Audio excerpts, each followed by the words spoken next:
on digital radio, on the app, on your smart speaker, on Twitter, YouTube, Twitch.tv, and Facebook. The Sports Cast. Expect the unexpected. The update presented by the Sports Cast.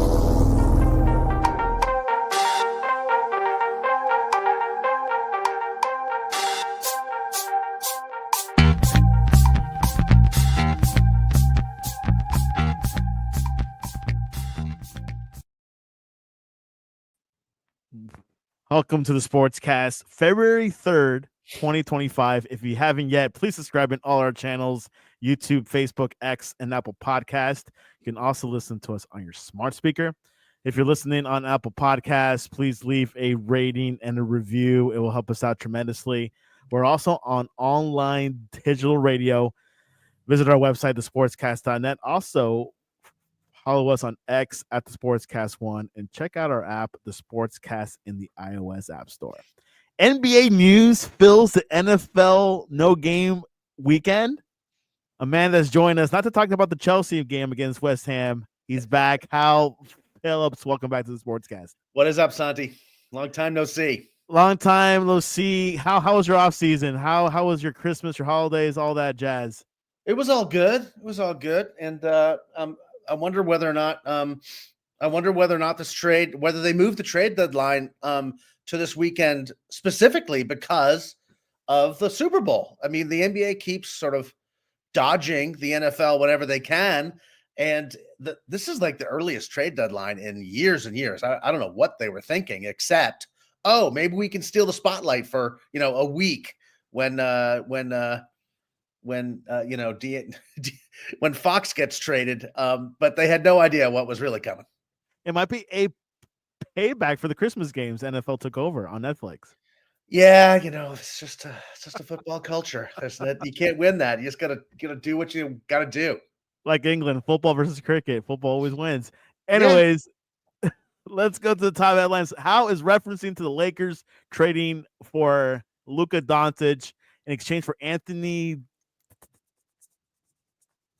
Davis? The full trade included Luka Doncic, Kleber, Markieff Morris going to the Lakers, Anthony Davis, Max Christie, and a 2029 first-round draft pick to Dallas Mavericks, and Jalen Hood-Schifino, a 2025 second-round draft pick, and an additional 2025 second-round draft pick from the Clippers going to the Utah Jazz. This was the biggest trade in history. I don't remember a trade like this since Dennis Rodman going to the Bulls. Your thoughts on this? It's pretty darn big. I don't know that it's the biggest trade in history. I mean, Wilt Chamberlain got traded a couple times. But it was completely unexpected, and I think people are still trying to figure out what the Mavericks were thinking. I believe that there's more to tell here in terms of Dallas maybe getting the vibe from Luka that he's just not coming back. So you may as well get something for him. I mean, Davis is arguably a top 10 player in the NBA. That's not terrible. But look what the Celtics got for Jrue Holiday. They traded Malcolm Brogdon, Robert Williams, or this is what they gave up. Robert Williams, a 2024 first-round draft pick from the Warriors, and another first-rounder from the Celtics. I mean, this is so much more. And Mikal Bridges, I think, got 5 first-round draft picks, when the Knicks acquired him. I mean, it's just out of whack. I mean, is it fair? I guess it's as fair as you're going to get because no one else in the top 10 is going to be traded.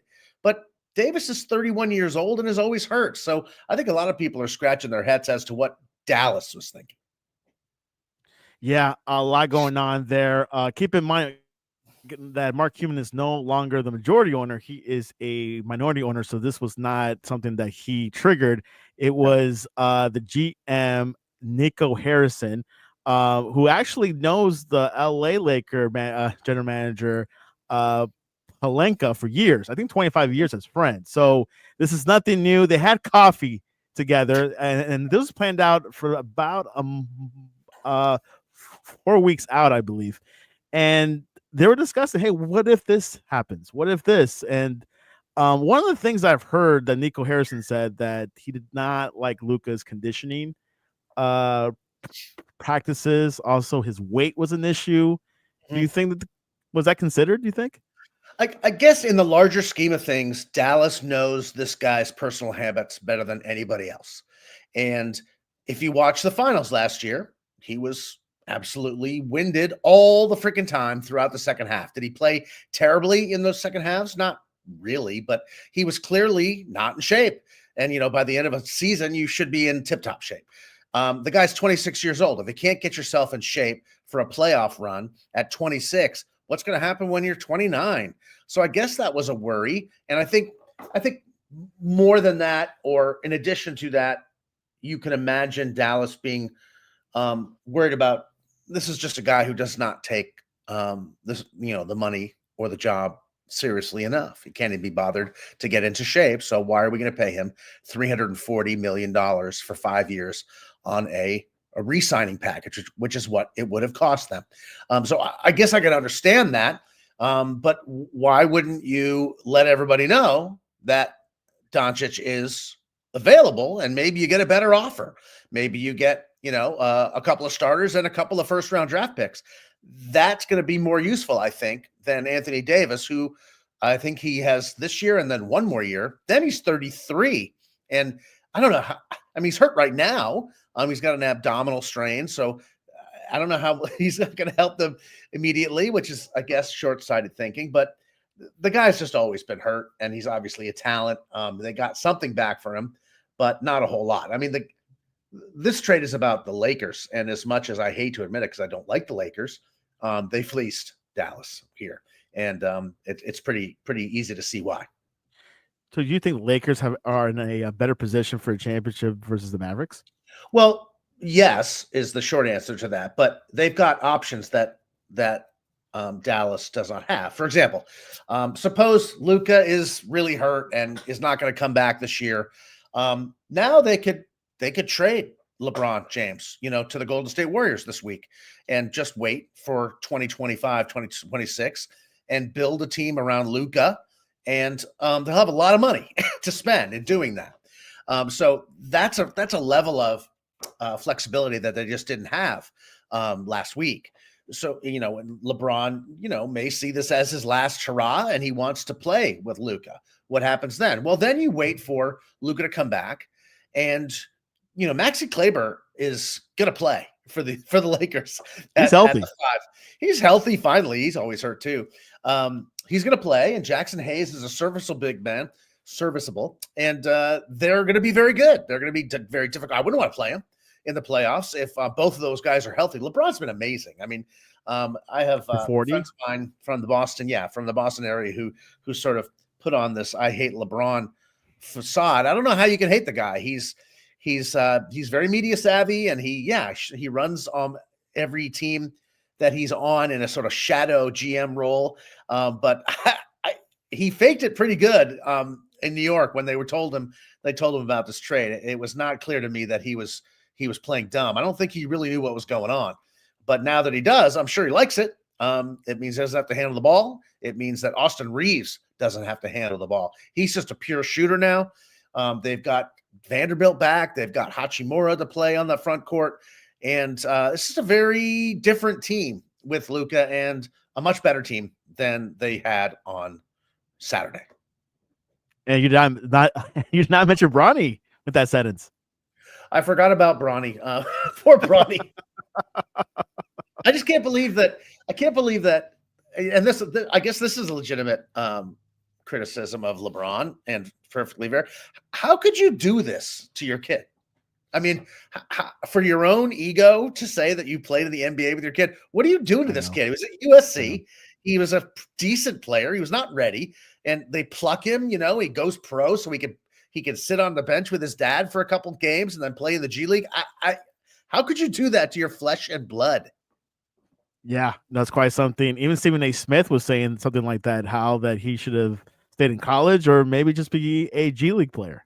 Well, he's, people grow up. This is one of the, we've had this discussion. I have no interest in watching college basketball until the tournament comes on. They've destroyed the product, and they've destroyed it by basically turning every single decent team into a bunch of 19-year-old freshmen who either going to take you far or not, and then they're gone. So I don't care about watching those games until March, and I barely care then.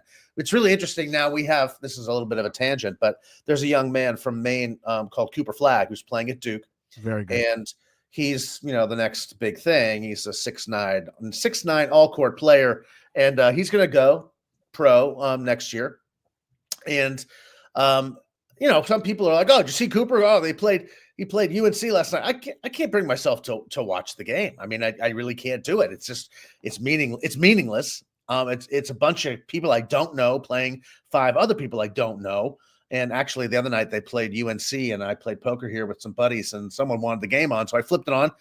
It was 45-25. The game was over. I mean, blowout. Yeah, it's just not a good product. I mean, the NBA has some product issues too, but the closer we get to the playoffs, the more these games mean, and the more people will tune in. But people in LA are going to be tuning in right away. Meaningful. Exactly. And just to piggyback what Hal said, Doncic was eligible for a 5-year, $345 million Supermax deal with the Mavericks. Of course, that was probably one of the big decision makers you brought up really quick. So I want to bring that out and highlight that. So quite interesting trade. We'll see how things pan out, how things Lakers will do well. The Mavericks did not have a good first game without Luka. They lost against the Cavs by 3 points in the first game. They're a mess. They're a mess right now. I mean, I don't think Kyrie played in that game.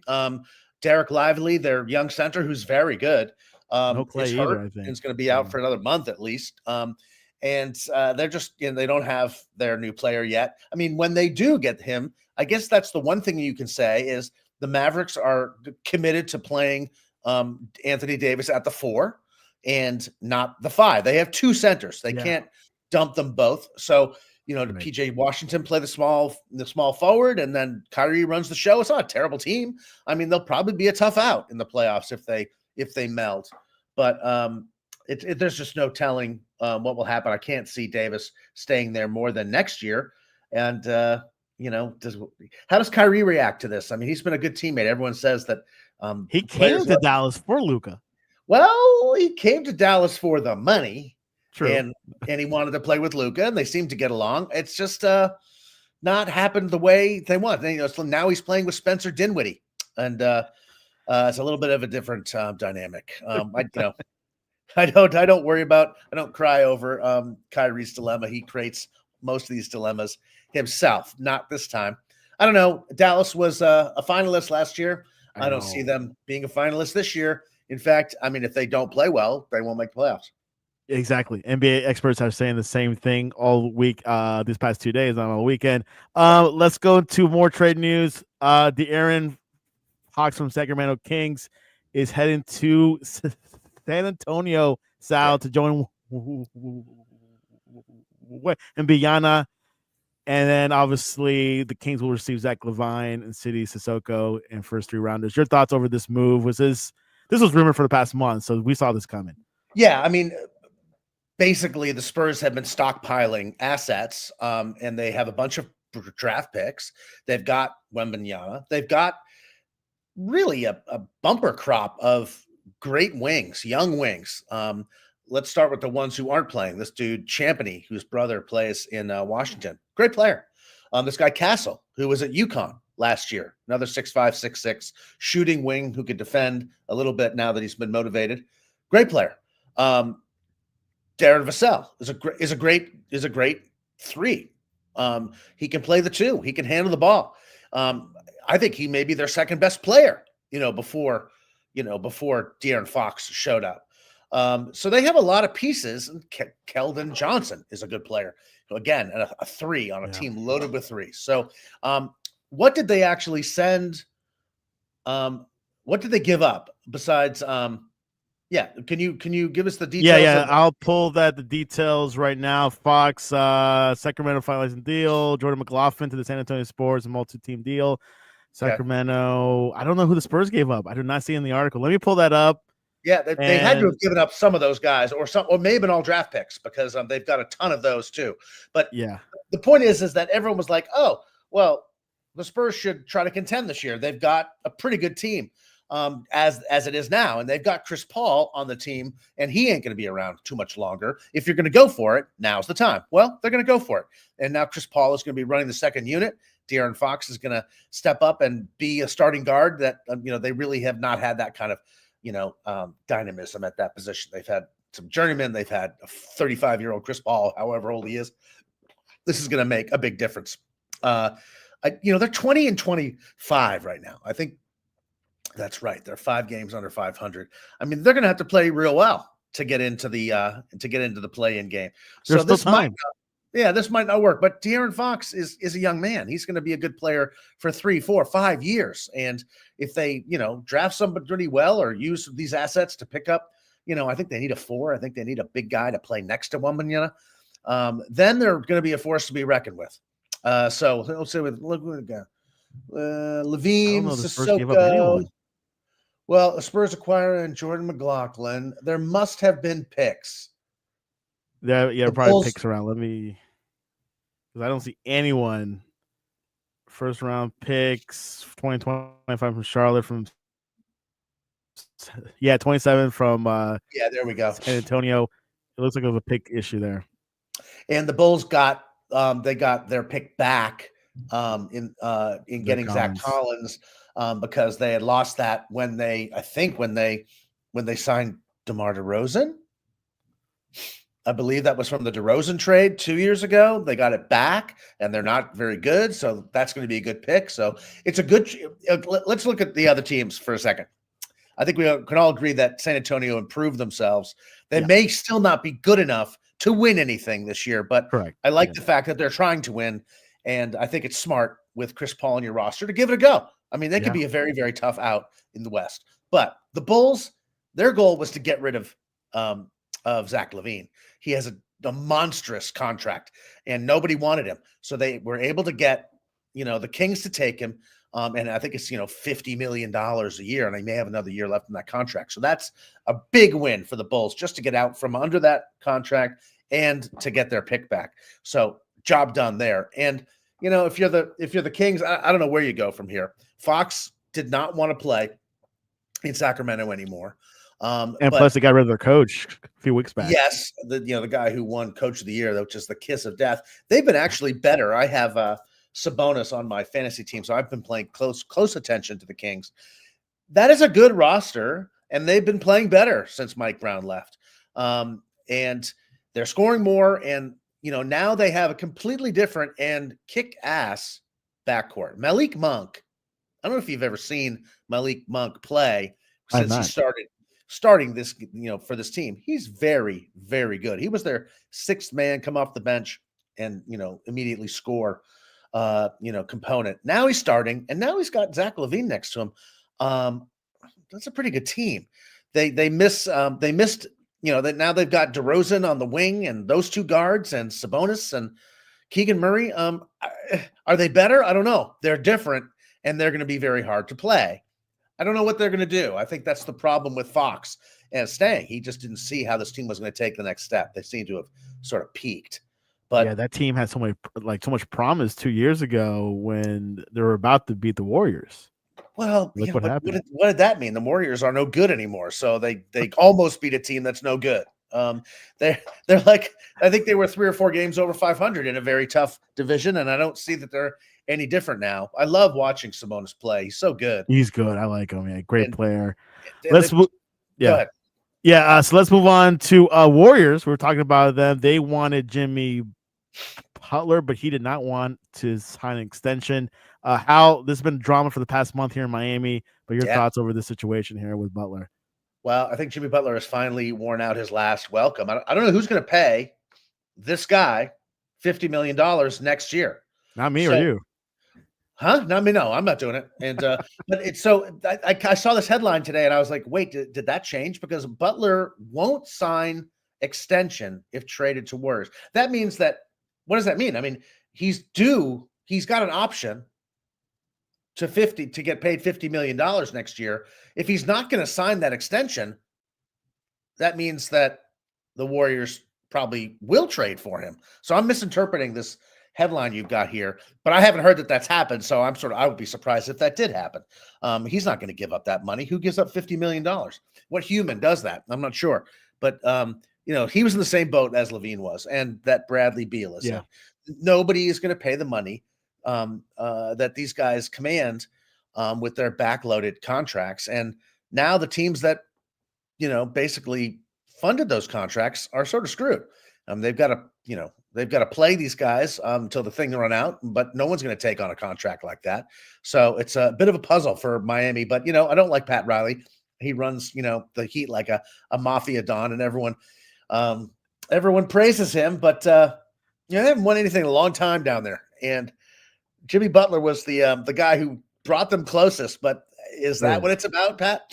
They're the best coach in the league, but they can't put a team together that wins. So I mean, Pat Riley, he trademarked three-peat. Did you know that? Yeah, whatever. Pat Riley is like Pat Riley and Phil Jackson. Tell me one time that either of those coaches won an NBA championship when they didn't have the best team. Oh, good question. They have the best team, they win. Now, that's not nothing. True. But a really good GM puts together a roster that maybe overproduces, maybe wins a championship that they don't deserve to win, like the Warriors did in 2022. So, Phil Jackson won a lot of rings, but every single time he did, they had the best roster, and it wasn't even close. And Pat Riley, pretty much the same. He won, he won in Miami with the big three. And they always had an advantage against those guys, against their opponents. Just me bitching and moaning about Pat Riley. I mean, I agree. Here in Miami, we're not too happy with the moves recently, so we'll see what happens. I hope we get something from Butler, but like you said, that might be very complicated to do.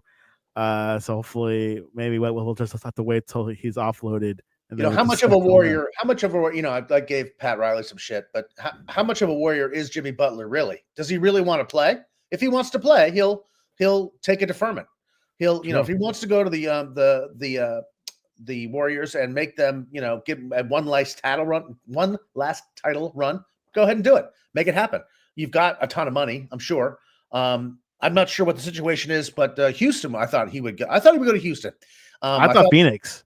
Well, Phoenix doesn't have any money. They've paid all this money to these other guys, and no one's taken Beal back. So that was never going to happen. Houston has a lot of flexibility. They have a really good young team that is missing some offensive moxie. That would have been a good fit for 1 year. But, I mean, they don't want to pay him $50 million next year, and I don't know anybody in the league who does. I don't know anyone else either. Ready to go to the Premier League? Anything else from the NBA you want to talk about? Let me just wait and see. I haven't talked NBA publicly in a while. It's been I can't wait for DeJounte Murray getting a Achilles tear. DeJounte Murray. That was so sad. Can I just say about the Pelicans have the best roster of any team that is 12-34 that I've ever seen. I mean, they're really deep, and they've got all sorts of interesting pieces. They're having the same trouble trading Brandon Ingram and his contract that all these other guys have. Same exact problem. The league has got to do something about this. There's got to be some kind of leeway, but they've actually made it harder to buy out veterans because of these various aprons. Let's not talk aprons. Yeah, let's talk Premier League. All right, let's go Premier League. Arsenal smashed Man City 5-1. I think the Man City era is over. Well, I think it is. And I thought what's interesting was that it was really that game was on Peacock. It was on the Peacock. That's right. And it was, I'm sure they put it on Peacock, and I'm sure they hyped the hell out of it. I didn't even know it was happening.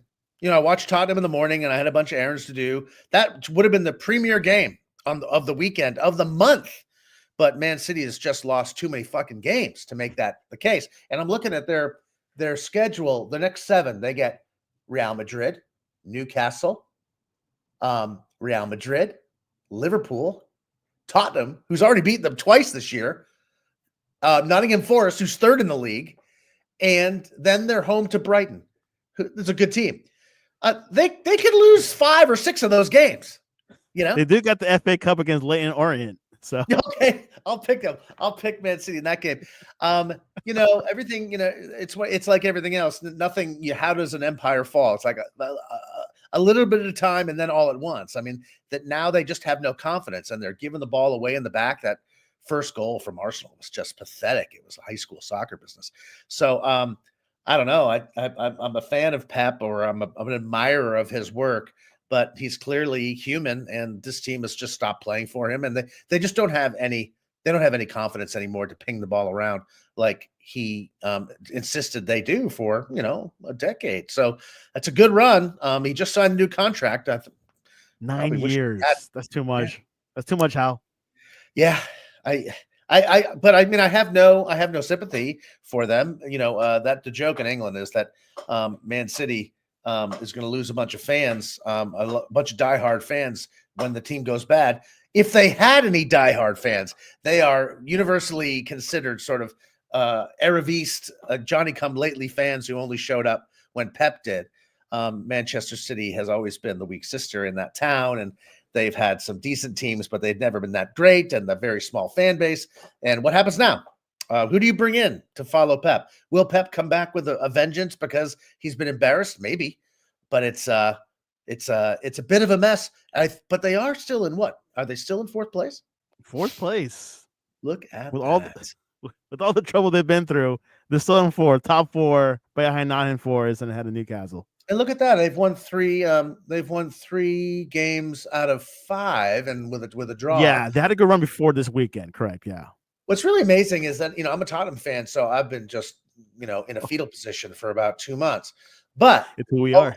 all the teams that are ahead of Tottenham, that they would have been battling for a 4th spot in the top the top 4 Champions League spots. Everyone has screwed up. Newcastle looked like they were the team. They've fallen away. Chelsea looked like the second best team in the Premiership. They've run a hard times. I love Bournemouth, but they lost over the weekend. They had a chance to make a big statement. Couldn't do it. Yep. Villa has been terrible, and they just went and who did they just bomb? They just picked up a striker. Marcus Rashford. Oh, thank you. Yeah, that's a fun signing. I want to see him play for Villa. But all these teams, they lost John Durant to Saudi Arabia. Yeah, that was they must have got a fat transfer fee on that deal. I know a lot of Villa fans who are not happy. They love John Durant. Could pay off like the new stadium fees. He's a Colombian as well. Yeah, big time. 22 years old, man. Is he only 22? He's only 22. Wow. I can't believe it. But United, Tottenham, of course, has been terrible. Brighton, Fulham was sort of a fanciful pick there for a while. All these teams have just been bad enough that Man City is still, in the running, having lost all these games. And look at Nottingham Forest, who put 7 past a good Brighton team over the weekend. I'm from the 80s. Okay. When I first started watching English football, it was actually the late 70s, and the early 80s is when I went to school there. And Nottingham Forest had an aura about it. They had won European championships. They had Brian Clough. They were still good. And the idea that, I've lived 30 years of first division top flight soccer in England since then, pretty much without them, is amazing. But it's not as amazing as the fact that they're 3rd in the division right now, with, of course, an ex-Tottenham coach doing a great job. There you have it. Soccer, Premier League. But before we go, Hal, you're probably going to watch the Super Bowl. Who do you have between the Chiefs versus the Eagles? I don't think I'm going to watch the Super Bowl. I think Sunday night I'm going to be down in Tampa, and I'm going to pick my daughter up at the plane or drop her at the plane, and then drive down to Naples for dinner. Maybe it'll be on the bar. Maybe. What's the spread? You asked me the spread. I think the Chiefs are up by 1.5, the under. Well, let me double check. These things change over a week. I'm like everybody else. I'm tired of the Chiefs, and I'll root for the Eagles. You're a diehard Patriots fan, though. Either way. Yeah, but I've just checked out on the NFL. I just don't. I don't need. You don't need to follow the NFL. It's happening all around you. It's like true. It's like you're in England. Premier League's all around you. Well, exactly, and the NFL, just dominates the culture here. You don't really realize it until you stop paying attention or try to. It's just you can't not know that the playoffs are happening because all these other sports that you do want to watch have reoriented their schedule to avoid going up against the NFL. They're a monolith, and good luck to them. Quite something. How's your new book coming along? It's coming along great. Sibling Rivalries, to be published by Bloomsbury about a year from now. Manuscript due in May, and it's coming out nicely. I'm about to ship some of the early chapters down to my editor, who's in Guanajuato, Mexico, and he's going to do some reporting for me down there too. And I was in Guadalajara in October. It's going to be a good one. The new regime is going to make U.S.-Mexico relations very, very spicy during next week's World Cup. Should be next year. Yeah, it should be something. But yeah, check out Hal Phillips' book on Amazon. U.S. versus Mexico rivalry. There's a lot to tell. There was a movie about it a couple of years ago. Now there'll be a book about it. I don't think there's been no books about it. This is the first one, right? Nope, there's never been one. And Grant Wall did a very nice documentary for Amazon called Good Rivals. Right. Really good. Was it on Paramount or Amazon? I think. Well, no, it's on Paramount. You're right. It's Paramount, on Paramount Plus. It's I think it came out on Amazon first. That's where I saw it. But they did a nice job. But that's all about sort of the on-field stuff. I mean, what makes U.S.-Mexico such an amazing rivalry is everything that happens off the field, and the fact that all these players are having to choose, but between the U.S. and the Mexico programs as 19-year-olds when they have to make a decision, and there's just so much spicy politics going on. I will say, now that we have this new regime on board, the U.S., the 2026 World Cup has a whole lot in common with the 2022 World Cup at Qatar, the 2018 Cup, in Russia, and the one in Saudi Arabia for 2034. We've got some nice authoritarian flavors all over the place. FIFA's going to love it. We'll see what happens there. Well, they may be the only ones. Well, we'll see what happens. Anyways, you can reach us at thesportscast.net and the Sportscast One. What's the best way to reach you to get your books, information, and everything? That's my handle there, gen0.halphillips on Threads and on Instagram, and that's probably the best way to get a hold of me now. Once this thing's done, we'll start hyping it and writing stories about the rivalry for different publications around the soccer world. But first things first, get it done. Get it done. There you have it. NBA news this weekend. Then back to NFL. Hal, I appreciate you coming on to the Sportscast. Always my pleasure, Santi. And that's